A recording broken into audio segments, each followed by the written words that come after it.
ଆମେ ସମସ୍ତେ ଜାଣିଛେ କ୍ଷୀରକୁ ଛିଡ଼େଇକି ଛେନା କରିକି ଛେନାପୋଡ଼ କରୁଛେ।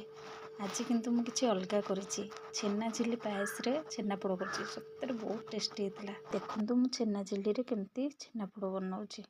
ପ୍ରଥମେ ଛେନା ଝିଲ୍ଲିକୁ ଫ୍ରିଜରେ 7-8 ଘଣ୍ଟା ପାଇଁ ରଖିଦେବା। ତାହା ସେଟ୍ ହୋଇଗଲା ପରେ ସେଥିରେ କିଛି ସୁଜି ଆଉ ସ୍ୱାଦ ଅନୁସାରେ ଚିନି ଦେଇକି ଭଲ ଭାବରେ ମିକ୍ସ କରିବା। ଚିନି ଟିକେ ଅଳ୍ପ ପକାଇବା କାରଣ ଛେନା ଝିଲ୍ଲି ପାୟସରେ ମିଠା ପଡ଼ିଛି। ତାକୁ ଭଲ ଭାବରେ ମିକ୍ସ କରିକି ରେଷ୍ଟ ପାଇଁ 3-4 ଘଣ୍ଟା ରଖିଦେବା।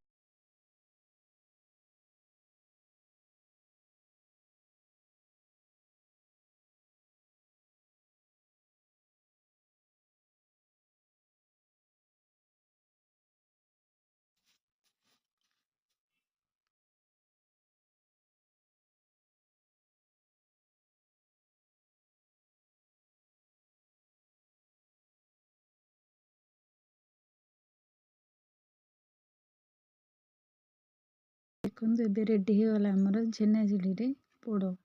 କେତେ ସୁନ୍ଦର ଭାବରେ ପୋଡ଼ିଛି ଆଉ ବହୁତ ସଫ୍ଟ ମଧ୍ୟ ହେଇଛି। ଯଦି ଆପଣଙ୍କୁ ମୁଁ ରହୁଛି, ଜୟ ଜଗନ୍ନାଥ।